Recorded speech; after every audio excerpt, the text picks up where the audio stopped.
महाशूलिनी साधना का गुप्त रहस्य। एक रात में बदल सकती है किस्मत। 100% सिद्धि मार्ग।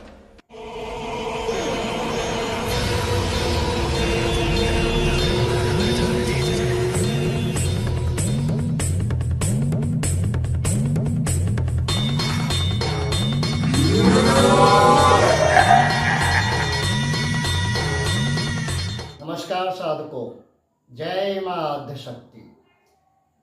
क्या आपने कभी ऐसी साधना के बारे में सुना है जो शत्रु को पराजित कर दे, खोया हुआ धन वापस ला दे और प्रेम में भी विजय दिला दे? लेकिन सावधान, यह कोई साधारण साधना नहीं है। यह है महाशूलिनी साधना। एक ऐसी शक्ति जो अगर प्रसन्न हो जाए तो साधक का जीवन बदल देती है।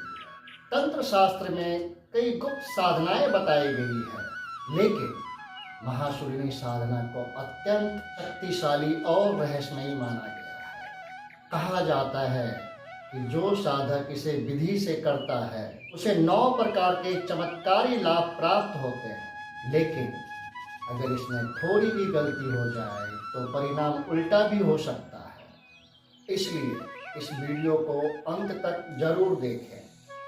इस साधना से मिलने वाले प्रमुख लाभ: शत्रु पे विजय, प्रेम में सफलता, खोया हुआ धन वापस, पापों का नाश, कार्य सिद्धि, आत्मबल में वृद्धि, नकारात्मक शक्तियों से रक्षा, जीवन में अचानक परिवर्तन और मनोकामना पूर्ति।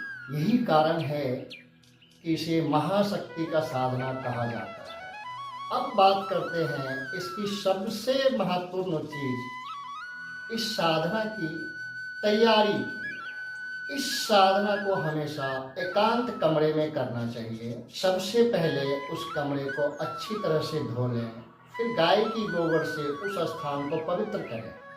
उसके बाद एक लकड़ी का पाट रखें और उस पर लाल कपड़ों का आसन बिछा दें। अब उसके ऊपर चावल का ढेर बनाएं और उस चावल के ढेर पर रखें शुद्ध घी का दीपक, 8 बत्ती वाला। यह दीपक गुप्त रूप से शक्ति का प्रतीक माना जाता है। अब आता है साधना का सबसे महत्वपूर्ण भाग। पाट के चारों ओर चावल का ढेर बनाएं। हर ढेर पे एक सुपारी रखें। इसे हनुमान जी का प्रतीक माना जाता है। दीप के बाईं ओर श्वेतार्क गणेश स्थापित करें और दाईं ओर क्षेत्रपाल की स्थापना करें। एक तांबे की थाली लें और उसमें दुर्गा यंत्र स्थापित करें। ध्यान रहे, ये दुर्गा यंत्र जो है वो निवारण मंत्र के द्वारा सिद्ध होना चाहिए। पूजा में इन चीज़ों का होना आवश्यक है: गंगा जल, केसर, कुमकुम, चावल, श्रीफल, पुष्प, जटायु सामग्री, पंचफल, नैवेद्य।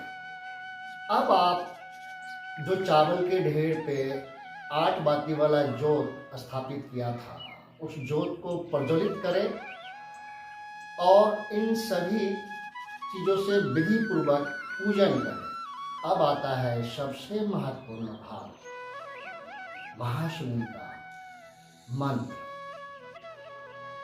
जो कि इस प्रकार है: ओम श्रीं क्लीं ह्रीं ओम दुर्गाय नमः। इस मंत्र से और रुद्राक्ष से 54 माला जाप करें। यह पूरा जाप आपको एक दिन में ही करना होगा। जब आपका जाप पूर्ण हो जाए तो दशांश हवन करें। हवन सामग्री में इन चीज़ों का प्रयोग करें: तिल, चावल, शहद, गुड़, राई और गाय का घी। इन सभी चीज़ों को पहले आप अच्छे से मिक्स कर लें और फिर इस सामग्री से दशांश हवन करें। हवन के बाद आप ब्राह्मण भोज करवाएं, जो इस साधना में आवश्यक होता है। तभी आपकी यह साधना पूर्ण हो पाती है। लेकिन याद रखें, यह साधना जितनी शक्तिशाली है उतना ही संवेदनशील भी है। इसलिए इस साधना को बिना गुरु के मार्गदर्शन के बिना नहीं करना चाहिए, क्योंकि तंत्र की शक्ति सही दिशा में हो तो वरदान है, और अगर गलत दिशा में तो अभिशाप भी बन जाती है। आशा करता हूँ कि आपको यह वीडियो पसंद आई होगी। इस वीडियो को हम यहीं पे समाप्त करते हैं। अगर आप ऐसे ही रहस्यमयी और शक्तिशाली साधनाओं के बारे में जानना चाहते हैं तो चैनल को सब्सक्राइब करें, वीडियो को लाइक करें, क्योंकि अगली वीडियो में मैं बताऊंगा एक और गुप्त साधना जो आज तक बहुत कम लोगों को पता है। जय मां आद्यशक्ति।